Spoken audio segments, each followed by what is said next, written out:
తిరుమల అంటే మనందరికీ ఒక పవిత్రమైన నమ్మకం. కానీ జగన్ పాలనా హయాంలో ఆ నమ్మకాన్ని కొందరు అధికారులు, కాంట్రాక్టర్లు తమ స్వార్థానికి వాడుకున్నారు. లడ్డూ కల్తీ నెయ్యి వ్యవహారం ఒక ఎత్తైతే, ఇప్పుడు స్వామివారి ఆలయ గోపురాలకు వాడే బంగారంలో జరిగిన దోపిడీ షాకింగ్ గా ఉంది. తిరుపతి గోవింద రాజస్వామి గుడిలో 69 కోట్ల రూపాయల విలువ చేసే 50 కిలోల బంగారం మాయమైందనే వార్త మరువక ముందే వరాహస్వామి గుడిలో జరిగిన వింతైన దొంగతనం వెలుగులోకి వచ్చింది. వరాహస్వామి గుడి గోపురానికి బంగారు పూత పోయడానికి టీటీడీ సుమారు 38 కిలోల బంగారాన్ని ఒక కాంట్రాక్టర్ కు ఇచ్చింది. సాధారణంగా గోపురం మీద బంగారం తాపడం చేసినప్పుడు పాలిష్ వల్ల కొంత బంగారం వేస్ట్ అయ్యి బరువు తగ్గాలి. కానీ ఇక్కడ విచిత్రంగా బరువు పెరిగినట్లు రికార్డుల్లో చూపారు. ఇలా బరువు పెరిగిందంటే ఖచ్చితంగా కొంత బంగారం కొట్టేసి ఇతర లోహాలను అందులో జోడిస్తే అలా బంగారం పెరిగే అవకాశాలుంటాయి. దీనిపై అనుమానం వచ్చిన విజిలెన్స్ అధికారులు చెక్ చేయగా అసలు విషయం బయటపడింది. కొట్టేసిన బంగారాన్ని యాసిడ్ లో కరిగించి లిక్విడ్ రూపంలో బయటకు తీసుకుపోయారు.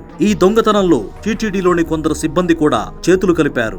ఎంతలా అంటే దొంగిలించిన బంగారంలో తమకు 10% కమిషన్ కావాలని అడిగినట్లు ఆడియో కాల్స్ బయటపడ్డాయి. ఈ వ్యవహారం మొత్తం 2022లోనే తెలిసినా అప్పటి వైసీపీ ప్రభుత్వంలో టీటీడీని ఆక్రమించిన వైఎస్ జగన్ బాబాయిలు, మామయ్యలు దీన్ని బయటకు రానియకుండా దాచిపెట్టారు. ఎందుకంటే కమిషన్లు కొట్టేసింది కూడా వీరే కాబట్టి. భక్తులు భక్తితో ఇచ్చిన కానుకలను ఇలా కెమికల్స్ ఉపయోగించి మరీ దొంగిలించడం చూస్తుంటే అవినీతి ఏ రేంజ్ లో జరిగిందో అర్థం చేసుకోవచ్చు.